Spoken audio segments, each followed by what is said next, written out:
घर में कहू बा निकलो भौजी। ए का हल्ला कले बड़ा सन रे? भाभी हम लोग दुर्गा पूजा के चंदा के लिए आए हैं, चंदा दे दीजिए। शुरू हो गई नौटंकी। नहीं भाभी, चंदा।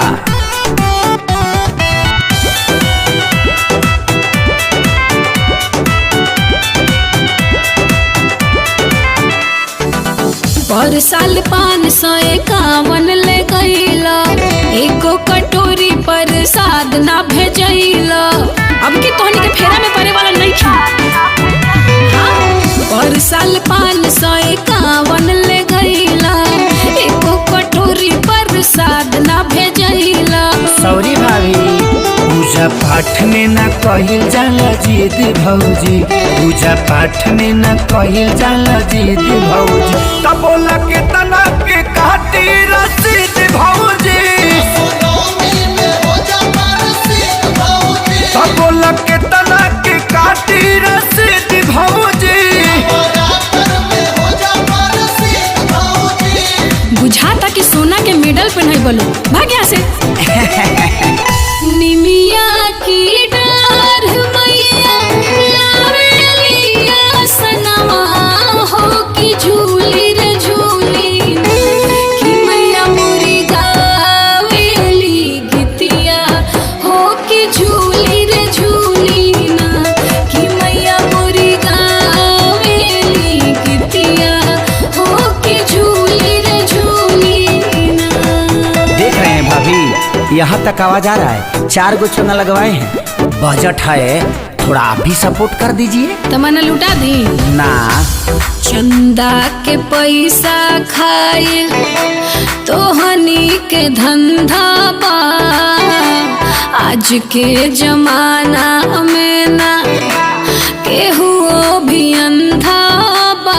देखिए भाभी, ब्लेम मत लगाइए, हिसाब ले लीजिए। सुनिए, माई के मूर्तिया लैनी 35,000 के, 5600 के बिल बनल खाली भर सिंगार के।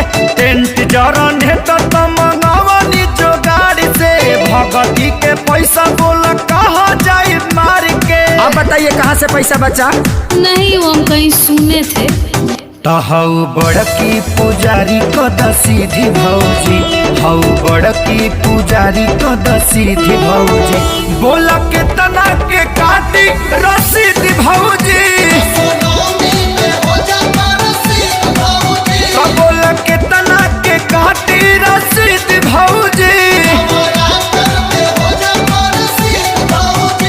अरे जल्दी कीजिए, बहुत काम है भौजी।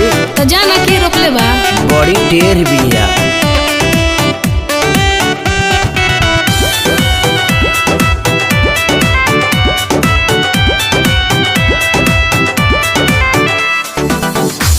₹111 हमारी ओर से लिखला, सबके पर शादी दीहार अब की तू सीखला। अरे सब आजाद का काम है, वही गड़बड़ी करता है। अच्छा देखा करो, लाग गइल भैया के नौकरिया सरकारी, तब कोनो जूसी भौजी कर तार भारी। झटी से निकाल के ले आवा 2000, खड़ा बादुआरिया पप से खेसारी। सोफा लगवा दी का? लगवा दीजिए, थोड़ा चाय भी हो जाता तो। बाटे रतन से भी देख के उम्मीद भौजी, बाटे रतन से भी देख के उम्मीद भौजी। बोला के तना के काटे रसीद भौजी,